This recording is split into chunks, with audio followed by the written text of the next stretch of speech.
Assalamualaikum warahmatullahi wabarakatuh. Salam sejahtera bagi kita semua. Selamat pagi dan semoga dalam keadaan sehat walafiat. Sebelumnya terima kasih kepada Bapak Kamil dan juga teman-teman yang sudah meluangkan waktunya untuk menyimak video presentasi kelompok 2. Kelompok 2 akan membahas mengenai kebijakan dan pembangunan sektor pertanian dengan anggotanya yaitu Erlina Rahmawati, Elisa Yulita Rahmawati, Sela Septiana, Vivin Ardianti, Muhammad Aryo Pangestu, Muhammad Faizal Afif, Hidayatullah, Rian Mukti Saputra, dan Gansar Setia Aji.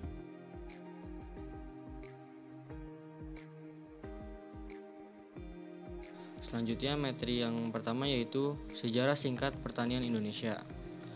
Secara umum, terdapat 5 subsektor yang menyokong pertanian, yaitu subsektor pangan, hortikultura, perkebunan, perikanan, dan peternakan, yang mana perkembangan klima tersebut tidak terlepas dari perjalanan panjang. Sebelum kemerdekaan, peran pemerintah dilakukan oleh penjajah dan oleh kerajaan, namun peran tersebut diambil oleh pemerintah pada era setelah kemerdekaan. Sebenarnya, tanpa adanya peran pemerintah, pelaku usaha dapat memproduksi dan bertransaksi dengan pihak lain atau konsumen dengan sendirinya. Akan tetapi, adanya peran pemerintah dianggap penting terutama dalam mempercepat penemuan teknologi dan penyampaian teknologi.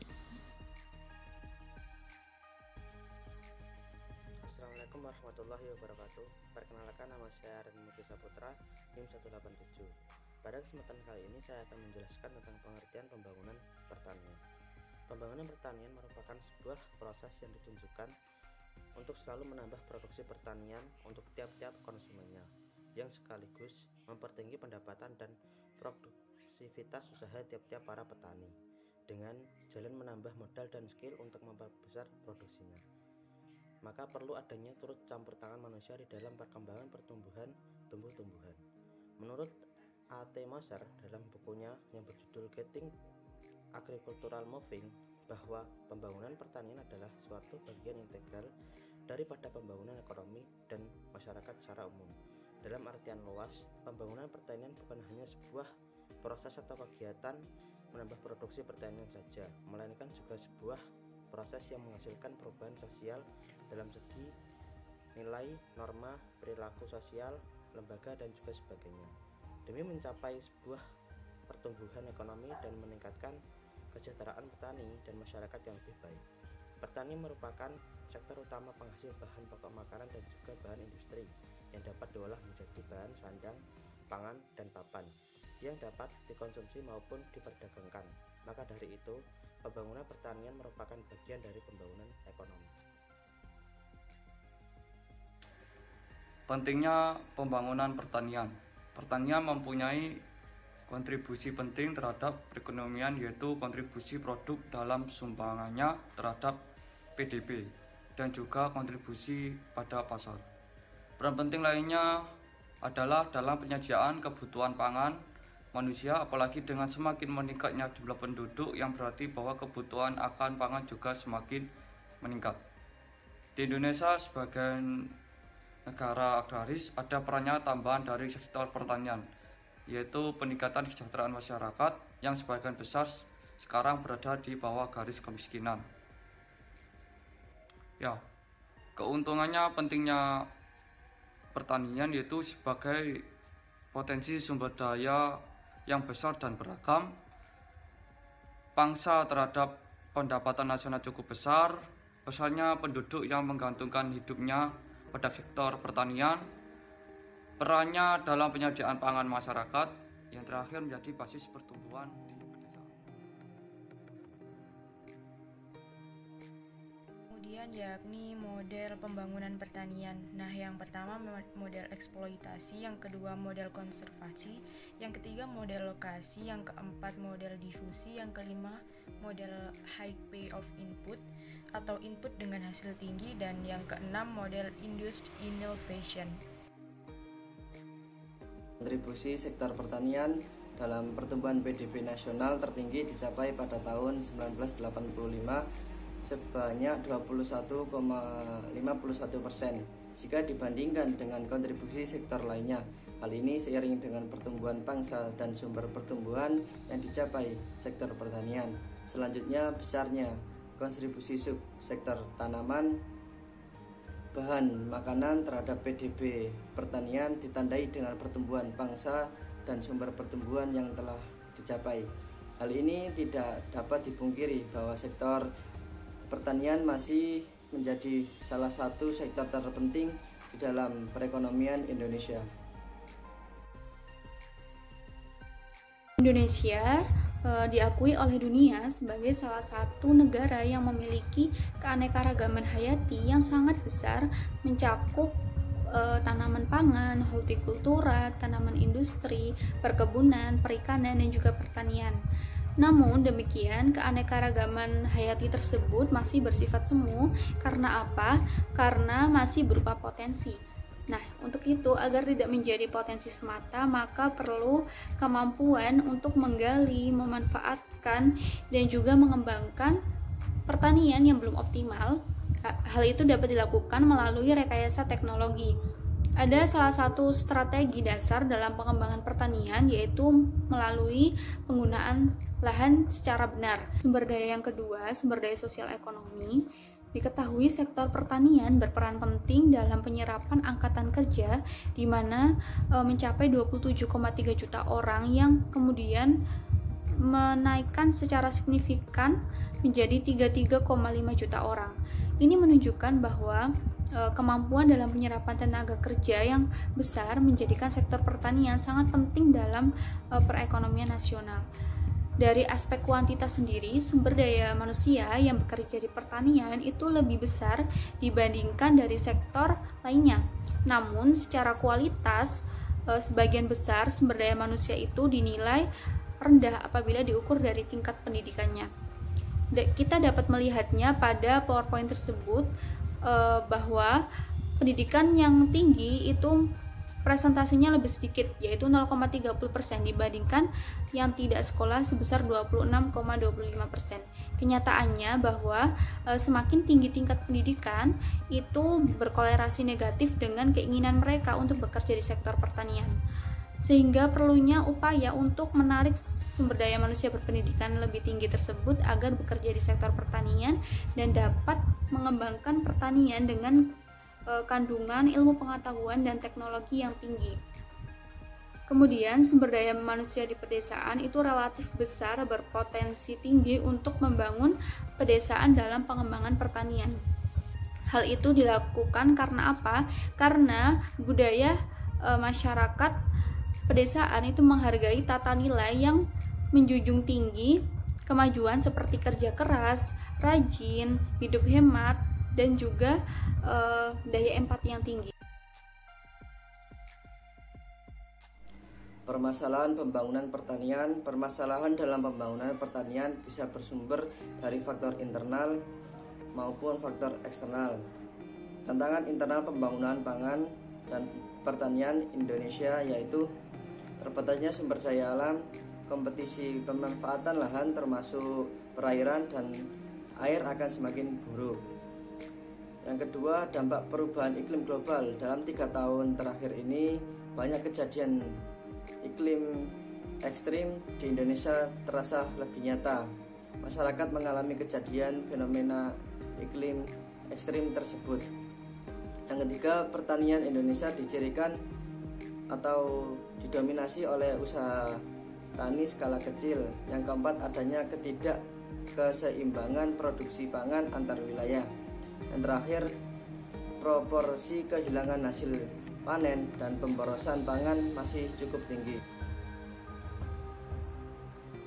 Tantangan dalam pembangunan pertanian.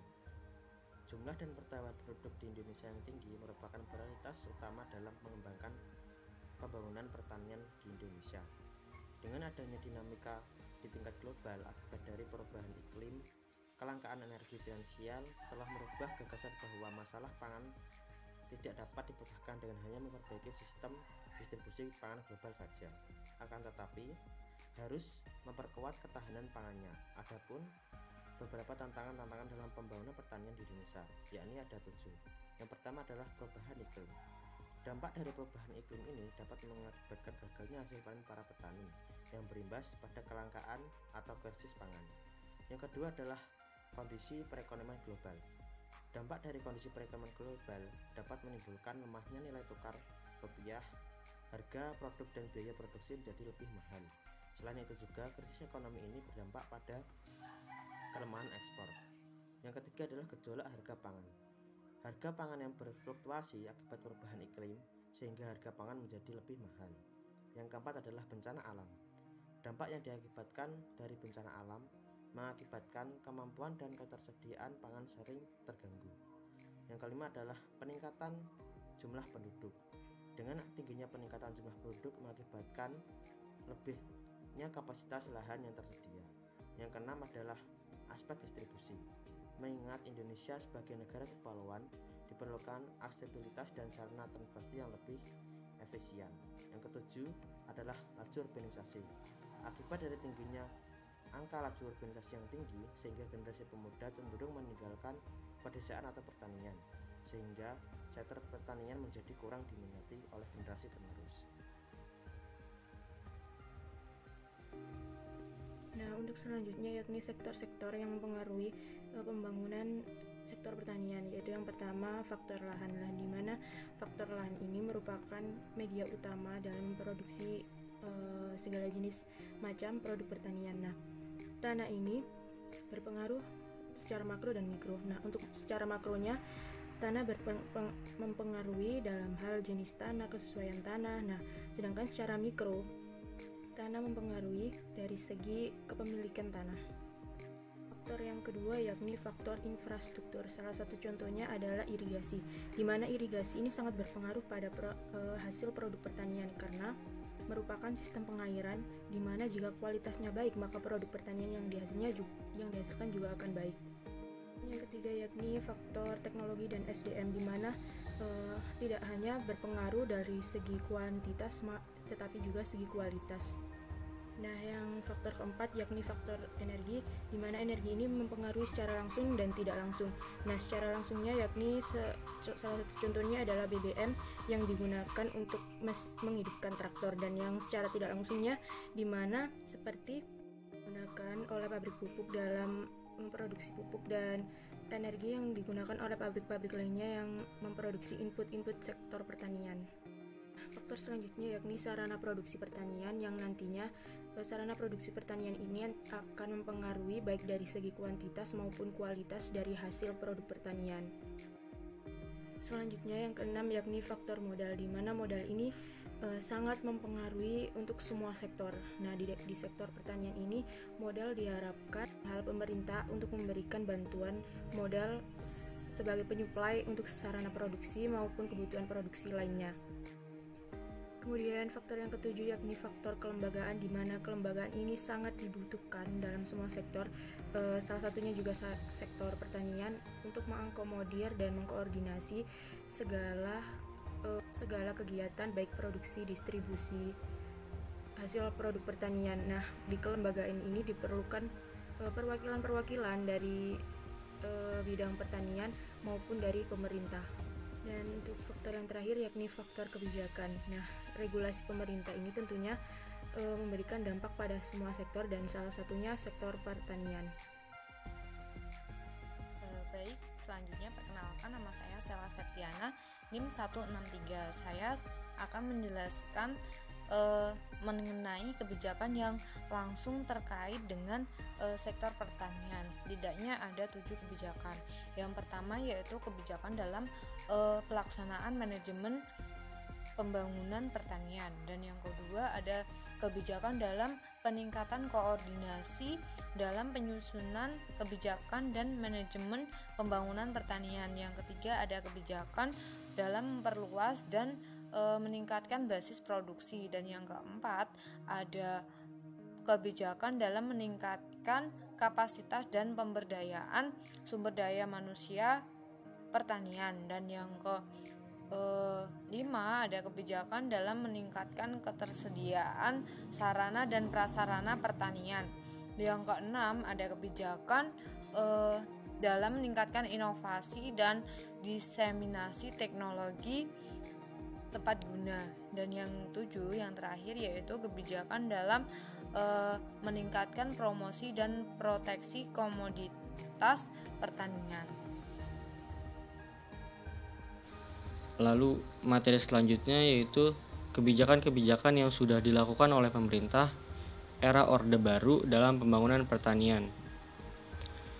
Yang pertama, kebijakan dalam pelaksanaan manajemen pembangunan yang bersih. Yang kedua, kebijakan dalam peningkatan koordinasi dalam penyusunan kebijakan dan manajemen pembangunan pertanian. Yang ketiga, kebijakan dalam memperluas dan meningkatkan basis produksi secara berkelanjutan. Yang keempat, kebijakan dalam meningkatkan kapasitas dan pemberdayaan SDM pertanian. Yang kelima, kebijakan dalam meningkatkan ketersediaan sarana dan prasarana pertanian. Yang kelima, kebijakan dalam meningkatkan inovasi dan diseminasi teknologi tepat. Dan yang terakhir, kebijakan dalam meningkatkan promosi dan proteksi komoditas pertanian.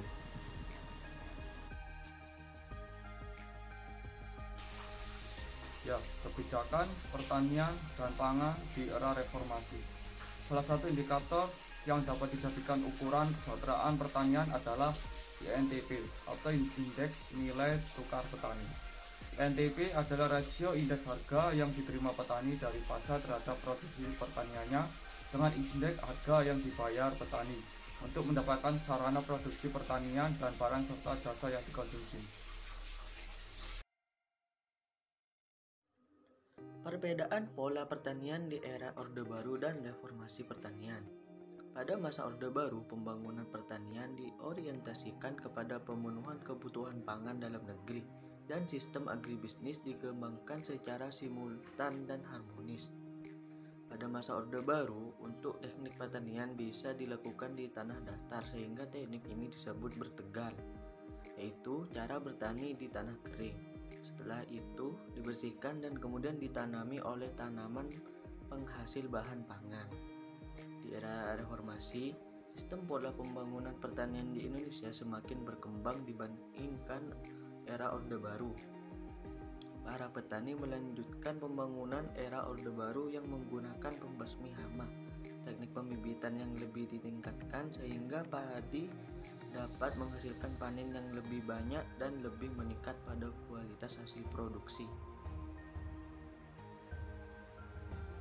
Baik, saya akan menjelaskan tentang program pembangunan pertanian. Jadi untuk mensukseskan program pembangunan pertanian, Kementerian Pertanian menargetkan peningkatan kesejahteraan petani melalui 3 program strategis, yaitu penyediaan layanan kredit usaha rakyat atau KUR, yang kedua program gerakan 3 kali ekspor atau GRATIEX, dan yang terakhir adalah pembentukan komando strategis pembangunan pertanian atau Konstratani. Yang pertama, apa sih itu program KUR? Program KUR adalah program strategi yang diperuntukkan untuk meningkatkan kinerja sektor pertanian dari hulu ke hilir melalui akses yang lebih mudah. Jadi program ini diharapkan mampu menopang dan memperkuat potensi pertanian di daerah-daerah. Yang kedua ada program penguat gerakan 3 kali lipat ekspor atau GRATIEX. Jadi program ini dibuat sebagai ajakan pemerintah kepada seluruh pemegang kepentingan pembangunan pertanian agar bekerja dengan cara yang tidak biasa. Cara yang tidak biasa yang dimaksud ini seperti apa sih? Jadi cara yang tidak biasa ini adalah dengan memanfaatkan teknologi inovasi, jejaring dan kerjasama yang kuat. Jadi dengan begitu akses informasi terkait potensi komoditas ekspor di masing-masing daerah ini menjadi terbuka lebar dan memiliki tujuan ekspor yang bisa diakses melalui aplikasi peta potensi ekspor dan Indonesian Maps of Agriculture Commodities Export. Yang ketiga adalah pembentukan komando strategis pembangunan pertanian Konstratani. Jadi ini difungsikan sebagai ujung tombak pemantauan kondisi lapangan di tiap kecamatan. Jadi semua dikendalikan dengan artificial intelligence juga untuk mengatur lalu lintas data pertanian yang bisa berubah-ubah setiap hari. Seperti itu. Untuk mencapai program ketahanan pangan, ada 2 pilihan, yaitu dengan cara swasembada pangan atau kecukupan pangan. Swasembada pangan ini diartikan sebagai pemenuhan kebutuhan pangan yang sejauh mungkin berasal dari pasokan domestik dengan meminimalkan ketergantungan pangan pada perdagangan pangan. Swasembada ditargetkan untuk 3 komoditas pangan utama, yaitu kedelai, jagung, dan daging. Sedangkan untuk swasembada berkelanjutan itu pada padi dan juga jagung. Selama tahun 2019, capaian swasembada dapat kita lihat pada tabel yang tertera di PowerPoint tersebut. Yang pertama ada padi dengan capaian hingga 54,60 juta ton, yang mana mengalami kenaikan dibandingkan pada tahun 2018 yang hanya 52,26 juta ton. Untuk impornya sendiri mencapai 444.508 ton. Strategi untuk mencapai swasembada padi itu dapat dilakukan dengan melakukan percepatan peningkatan produktivitas padi dengan fokus pada produktivitas padi yang di bawah rata-rata, dan juga dilakukan perluasan area tanam melalui pemanfaatan peremajaan perhutani dan juga inhutani. Selanjutnya untuk capaian jagung dan kedelai itu sama seperti padi, mengalami kenaikan di tahun 2019. Yang berbeda yaitu pada capaian produksi sagu, di mana produksi sagu mengalami penurunan dari tahun 2019 yang hanya 3,59 juta ton, yang sebelumnya di tahun 2018 itu mencapai 4,63 juta ton. Untuk impor sagu mencapai 26.000 ton. Yang terakhir yaitu produksi daging sapi itu mencapai 4,9 juta ton. Untuk produksinya tetap stabil karena di tahun 2018 juga sekitar 4,9 juta ton. Untuk impornya daging sapi mencapai 73.500 ton. Berikutnya adalah sasaran strategis. Ada 5 macam sasaran strategis. Yang pertama, swasembada padi, jagung, kedelai, serta peningkatan produksi daging dan gula. Yang kedua, peningkatan diversifikasi. Yang ketiga, peningkatan nilai tambah, daya saing, ekspor dan substitusi impor. Yang keempat, penyediaan bahan baku bioindustri dan bionegri. Yang kelima, peningkatan kesejahteraan petani. Baik, selanjutnya ada kelebihan dan kekurangan sistem pertanian dari masa ke masa. Yang pertama yaitu kelebihan dari sistem pertanian masa Orde Baru. Yang pertama yaitu terciptanya kestabilan ekonomi Indonesia dengan adanya repelita, dan yang kedua berkembangnya kemampuan petani dalam hal pengolahan lahan maupun produksi bahan pangan menjadi lebih modern. Yang ketiga, terjadinya peningkatan produksi hasil pertanian yang menjadikan Indonesia itu berhasil bangkit dari masalah kebutuhan pangan dengan menciptakan swasembada pangan. Dan yang terakhir, terciptanya sumber daya manusia yang lebih kompeten dan menghasilkan sebuah sistem pertanian yang lebih modern. Baik, selanjutnya ada kelebihan dari sistem pertanian pada masa reformasi. Jadi pada program yang dijalankan pemerintah tentang program SRI dapat dilihat beberapa kelebihan diantaranya, yaitu yang pertama, SRI hanya membutuhkan benih yang lebih sedikit, dan yang kedua ada produktivitas dengan sistem SRI telah dibuktikan secara signifikan meningkat, dan yang ketiga ada sistem pengairan yang intermittent atau terputus sampai kondisi tanah kering meretak akan memperbaiki lingkungan mikro bagi tanah sehingga secara pasti akan memperbaiki kondisi tanah. Dan yang keempat, yang terakhir yaitu penggunaan air yang jauh lebih sedikit dibandingkan dengan sistem konvensional akan memperbaiki efisiensi pengairan dan dengan demikian memiliki potensi bagi perluasan areal irigasi. Dan selanjutnya yaitu ada kekurangan dari sistem pertanian Orde Baru. Yang pertama yaitu timbulnya kesulitan untuk mengatasi dampak dari kemajuan pengolahan tanaman yang lebih modern, dan yang kedua petani menjadi tertinggal karena kurangnya penyuluhan pertanian kepada para petani, dan yang ketiga terjadi keterbelakangan subsektor selain pangan dikarenakan pemerintah itu lebih mengutamakan kemajuan dalam produksi tanaman pangan. Dan selanjutnya yaitu kekurangan pada masa sistem pertanian di reformasi, yaitu yang pertama, petani itu belum siap dengan adanya beberapa kebijakan dari pemerintah yang dianggap terlalu sulit dan merepotkan, karena ini akan menjadi beban tersendiri bagi petani. Dan yang kedua yaitu dalam permasalahan irigasi, itu petani menjadi kebingungan akibat memahami panduan yang tidak pasti dalam sistem pembagian air. Selanjutnya yakni perekonomian Indonesia. Nah, yang pertama berupaya mencoba membuat penelitian untuk mencari varietas baru bibit-bibit tumbuhan unggul atau rekayasa teknologi produksi dan dibudidayakan secara optimal sehingga dapat meningkatkan penjualan hasil pertanian di Indonesia. Nah, yang kedua, mengadakan program penyuluhan bina desa pertanian, memberdayakan masyarakat petani dalam mengelola hasil taninya. Nah, dan yang ketiga, mendampingi petani dalam mengelola bahan mulai dari tahap perencanaan, pelaksanaan, dan bagi hasil serta evaluasi keseluruhan untuk meminimalkan kerugian. Kemudian yang keempat, membuat strategi pengembangan pertanian yang inovatif, kreatif, untuk meningkatkan daya saing dan juga mengadakan pengembangan pertanian dengan mengutamakan perlindungan ramah lingkungan yang tentunya yang tidak menghasilkan limbah.